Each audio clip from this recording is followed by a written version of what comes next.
Hello, नमस्कार. मी Ashwini, cook bye Ashwini या YouTube चॅनलमध्ये तुम्हा सर्वांचे खूप खूप मनापासून स्वागत करते. तर इथे पाहू शकता मी 6 चिक्कू घेतलेले आहे. मी याचा चिक्कू ज्यूस किंवा तुम्ही याला शेक देखील बोलू शकता, चिक्कू शेक. तर असे सर्व गर याच्यामधले मी काढून घेणार आहे. चिक्कू म्हणजे सपोटा, हे गोड, रसाळ आणि ऊर्जा देणारे फळ आहे.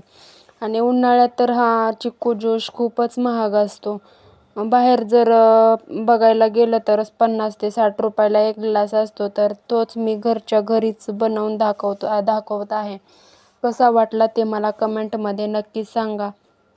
आणि कोणाकोणाला मी तर आशा करते की सर्वांनाच तुम्हाला हा ज्यूस आवडत असेल.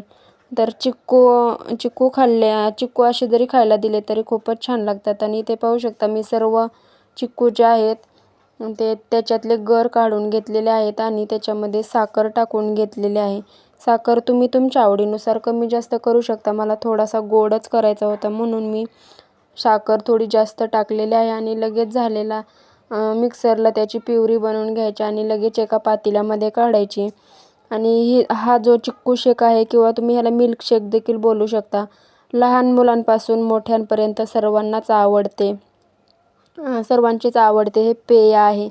आणि याच्यामध्ये लगेच मी अर्धा लिटर एवढं दूध टाकून घेतलेलं आहे. दूध मी मस्त मंद आचेवर गरम करून फ्रीजला थंड होण्यासाठी ठेवलेलं होतं.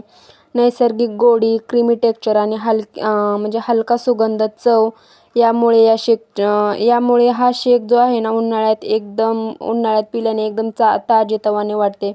आणि लगेच हलवून असा सर्व एकजीव करून घ्यायचं चमच्याच्या साहाय्याने. तर कसा झाला की नाही आपला म्हणजे ज्यूस शेक तयार. आणि अगदी घरच्या घरीच अगदी कमी साहित्यामध्ये तयार होणारा हा शेक कसा वाटला ते मला कमेंटमध्ये नक्कीच सांगा. जर कोणाला कशाची रेसिपी हवी असेल तर ती देखील मला कमेंटमध्ये नक्कीच सांगा. तर लगेच मी देणार आहे माझ्या मुलीला प्यायला. तर इथे पाहू शकता लगेच मी घेतलेला आहे वाटीमध्ये काढून. तर कशी वाटली आजची म्हणजे चिक्कू शेकची जी रेसिपी ते मला कमेंटमध्ये नक्कीच सांगा. तर बाय बाय.